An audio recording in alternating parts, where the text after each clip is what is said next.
Thank you very much. Good morning, everyone. So happy to be back in Vancouver. This is a second home for me, as you know well, for all my years living, teaching, growing up out here. So it's always a pleasure to be back on a nice, beautiful Vancouver day. I want to start by thanking Kate and Gardy for welcoming us to their home. Thank you. Great to see the kids. And great to have a conversation about the challenges that so many people are facing here in the Lower Mainland, but quite frankly, right across the country as well.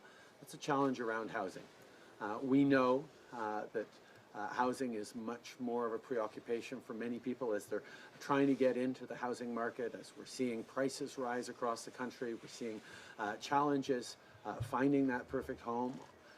And that's why this government chose to make three big moves in our last budget that are going to help families across the country get into this housing market. The first one is around savings. We need to make sure that families can save up for a down payment. That's why we've created a first-time home buyers savings account, which actually will save up to $40,000 tax-free on the way in, tax-free on the way out, so people can help with that first down payment. I know for a lot of people that'll make a big difference. We're also going to move forward on increasing supply. We know the reality is there's just not enough supply of homes out there in the country. That's why we're committing $4 billion to work with municipalities on the Accelerated Housing Fund to make sure that whether it's through density or zoning or new projects, municipalities can actually respond to this supply crisis and double the number of new housing starts across the country over the coming decade. That's going to be a key part because we continue to be a growing country. We continue to welcome in people from around the world. We continue to see young people like Charles and Hudson wanting to get into the market in the coming years. They need to be able to have homes to get into. And finally, we're going to be curbing speculation. We're going to be cracking down on the unfair practices we're seeing, whether it's blind bidding, whether it's the fact that we're going to be preventing foreign home buyers from getting into the residential market for the next 2 years. We're going to continue to look at ways to make sure that the market is fairer by stepping up on a home buyer's bill of rights to make the situation fairer for people. Il y a des grands enjeux au niveau du logement, mais c'est pour ça qu'on est en train d'aller de l'avant pour empêcher la spéculation et protéger les droits des acheteurs, pour augmenter l'offre en investissant 4 milliards de dollars dans les municipalités pour assurer qu'on construit beaucoup plus de maisons dans les années à venir, et aussi d'aider les gens à épargner jusqu'à 40 000 dollars avec notre compte libre d'impôt pour qu'ils puissent acheter une première maison. Il y a beaucoup d'autres enjeux sur lesquels on est en train de travailler, mais je sais que c'est un enjeu qui revient souvent, particulièrement ici à Vancouver, où ça fait longtemps qu'il y a des grands défis au niveau du logement. It's always a real pleasure to be here in Vancouver. Thank you again to Kate and Grady for welcoming us to their home, and I look forward to taking your questions. Okay, merci. On va commencer avec la première question. Nous avons jusqu'à 20 minutes pour des questions. We have up to 20 minutes for questions. Be one question, one follow-up per reporter. We can go ahead with the first question. Hi, Mr. Prime Minister. I was wondering if you suggested last week that the U.S. efforts to ease the infant formula shortage could worsen the problem in Canada here. But what specific steps are you taking with the U.S. to mitigate that kind of risk beyond looking to import formula from outside North America? And doesn't the U.S. have an obligation to avoid taking steps that would unduly harm its trusted ally that does? We've been working closely with the American administration to make sure that we are securing our continued supply of baby formula. We see the shortage in the United States. In Canada, we've been monitoring carefully what the situation is. The reality is we're still looking like we're fine on baby formula. There are a few challenges around some more specialized formulas for particularly vulnerable kids. But again, we are confident that the work that we're doing to secure supply from elsewhere and to ensure that Canadians have those options is going to be fine. Just turning to Kamloops yesterday, I was wondering how you feel about the reaction where some of the people seemed quite a bit angry with you and the others were the complete opposite, and they were welcoming you with hugs and things. First of all, I was honored to be invited by the Chief and Council to be part of the commemoration of 1 year since they found unmarked graves outside of the site of the former Kamloops Residential School. It has been a very difficult year, not just for people in Kamloops, but for people right across the country. Indigenous people who have long known that lots of kids went to these schools and never came home, but Canadians who discovered in shock that residential schools had graveyards beside them because so many kids passed away. These are things that Canada needs to grapple with. And of course, there's a need for healing, there's a need for partnership, but there's also going to be a lot of trauma and anger. And I was incredibly touched by the number of elders who thanked me and said that it was important that the federal government be here and continue to be there in supporting them. I spoke to young people who were really excited about the fact that we were all together working. But there were a number of people who are still very, very hurt by this and who are angry. And quite frankly, they have a right to be angry.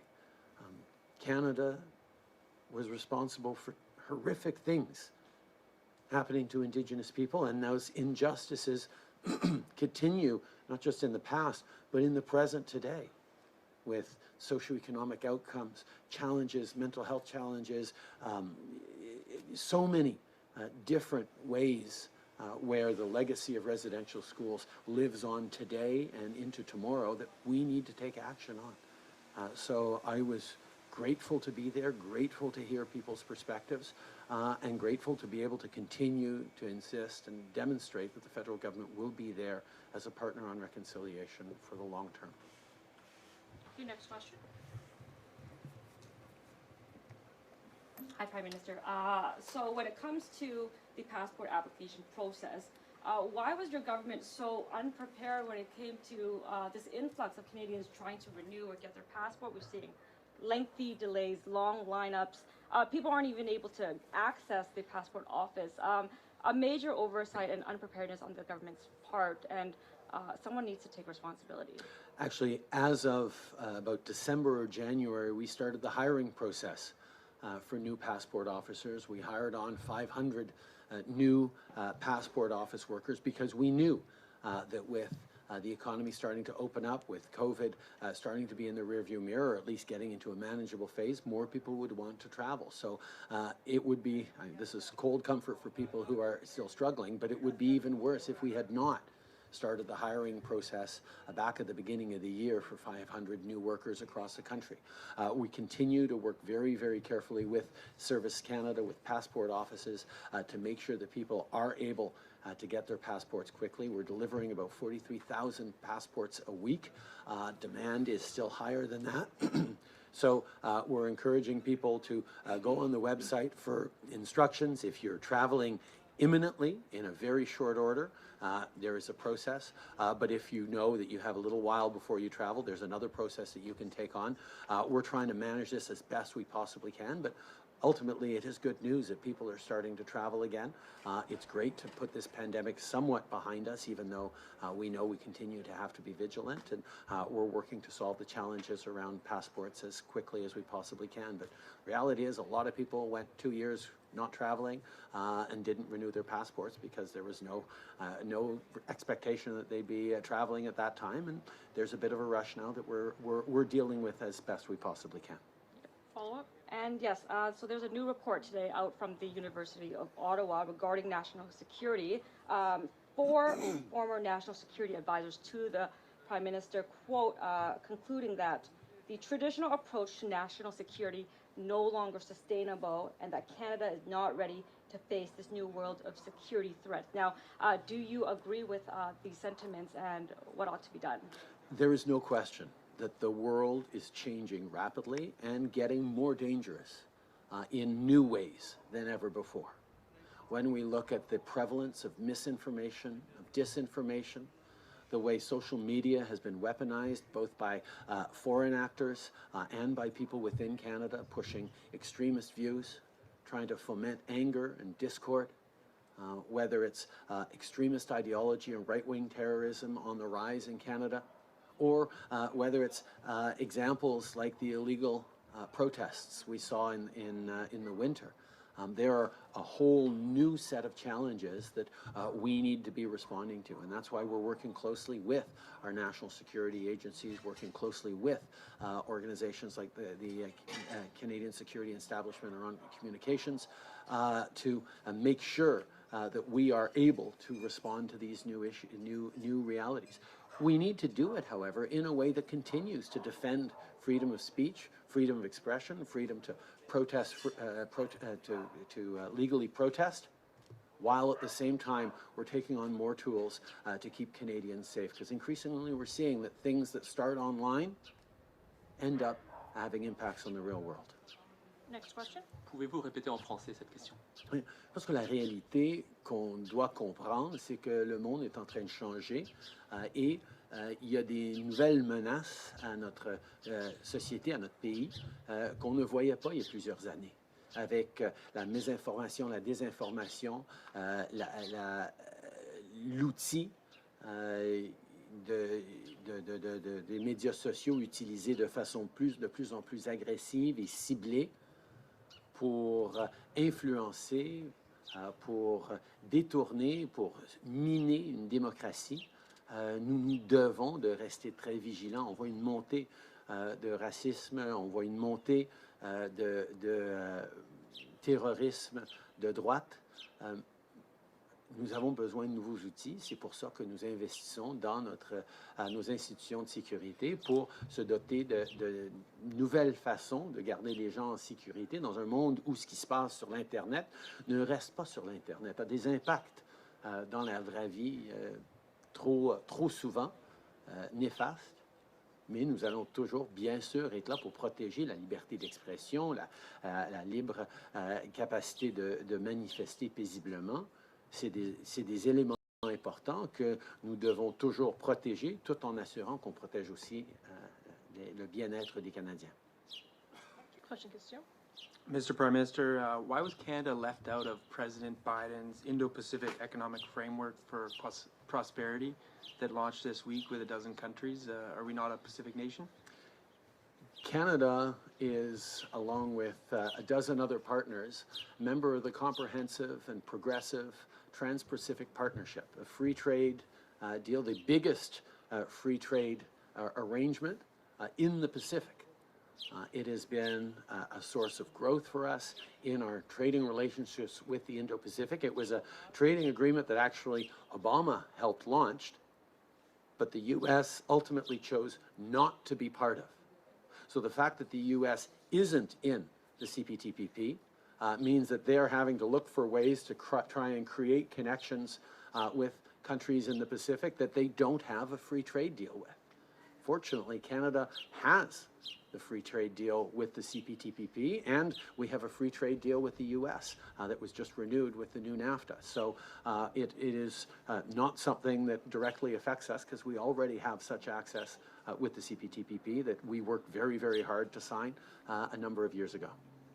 Okay, so you're not going to seek membership to this new network? We're taking a look at it. I think it's always a good thing when countries agree to work together, but the U.S. wouldn't be doing that if they had actually been in the CPTPP, like was originally planned by the previous administrations. Next question. Monsieur le Premier ministre, même avec un compte libre d'impôt de $48, comment allez-vous aider des familles comme celle-ci à acheter des maisons quand le prix peut être de $1,5 million à $2 millions ici dans la région de Vancouver, par exemple? Ça fait longtemps que je suis ici à Vancouver au cours des années pour parler de la crise du logement. On a fait des investissements dans notre stratégie nationale pour le logement qui a aidé des millions de familles à pouvoir acheter une nouvelle propriété. En même temps, nous avons reconnu dans ce dernier budget qu'il fallait en faire plus. Oui, le compte d'épargne va aider certains, mais ce ne sera pas assez pour tout le monde parce que la réalité, c'est que je pense que les gens savent très bien qu'il n'y a pas une seule façon de régler la crise du logement. Il y a tellement de différents facteurs, tellement de différentes familles dans différentes situations que nous devons de se doter d'une gamme d'outils, d'options et de programmes pour les aider sans avoir des effets néfastes sur le marché actuel. Donc, on voit déjà que les mesures qu'on a mises de l'avant pour créer plus d'offres avec les municipalités, pour aider les familles avec l'épargne, pour réduire la spéculation et les pratiques injustes, sont en train d'aider, mais nous allons continuer d'être là pour aider plus de familles à pouvoir s'acheter une maison. Suivi. Quelle est votre position personnelle au sujet du projet de loi 96 de François Legault sur la protection du français et allez-vous intervenir devant les tribunaux pour la contester? La responsabilité du gouvernement fédéral, c'est de toujours être là pour assurer la protection des minorités linguistiques à travers le pays. On est là pour protéger la minorité francophone en Colombie-Britannique à travers le pays, mais on sera là aussi pour protéger la minorité anglophone au Québec. C'est extrêmement important pour nous et donc on regarde attentivement ce projet de loi et nous allons continuer d'être là pour défendre ces principes de base pour les minorités à travers le pays. Good morning, Prime Minister. Going back to the Iran friendly game that Vancouver is going to be hosting here, have we talked to Soccer Canada about your concerns? Where are you on that? I've expressed my concern that I think this game was a bad idea. I can assure you that Sport Canada has not delivered any funding for this game. And in terms of the ability of those players to come to Canada and the teams to come to Canada, the border services agencies make professional and independent decisions on eligibility for people to come to Canada. Okay. One more here for you. The flooding in BC about 6 months ago. I think it may surprise you. You may learn this, that several people still haven't received any disaster relief. Your concerns there, and have you talked to the Premier about that? And can the feds help with them? The federal government is there through a disaster relief program that flows money to the provinces, to municipalities. We're there as a partner. We know that this past year we've seen extreme weather events, whether it was fires in Lytton or floods displacing families. As orders of government, we are working together to try and be there to support people as best we can. And I will follow up to make sure that if there's anything the federal government can do more, that we're there to help. Okay, thank you, and we'll take the last question. CBC. Bill 96 is about to be adopted in Quebec. Will your government intervene in court? The job of the federal government under my watch is to always be there to protect minorities across this country, particularly official languages minorities. I was a French teacher here in BC. I know how important it is to support Francophone communities outside of Quebec. But it's also extremely important to make sure that we're protecting the Anglophone communities inside of Quebec. We have concerns about the latest version of Bill 96 that is being voted on, I believe, this afternoon. But we continue to watch very, very carefully what final form it will take, and we'll make our decisions based on what we see as the need to keep minorities protected across this country. Follow-up. You said that there will be a full investigation into the shooting of Shirin Abu Akleh, and will your government support an international criminal court investigation as requested by the Palestinian Authority to her colleagues, or will you be satisfied with Israel investigating itself? We need to make sure that it is absolutely clear that journalists doing their jobs anywhere around the world need to be protected. Our democracies depend on the professional, independent work of journalists, of media, and for them to be, for any of them to be targeted and killed in the line of duty is absolutely unacceptable. That's why we have called for proper and full and credible investigation into this terrible shooting, and we look forward to getting answers to what this happened, how it could happen, and mostly how we make sure it never happens again. Thank you, and that concludes today's press conference. Merci. Merci beaucoup. Well, why don't I come over and say hi to you right now? Okay. All right. Thank you, guys.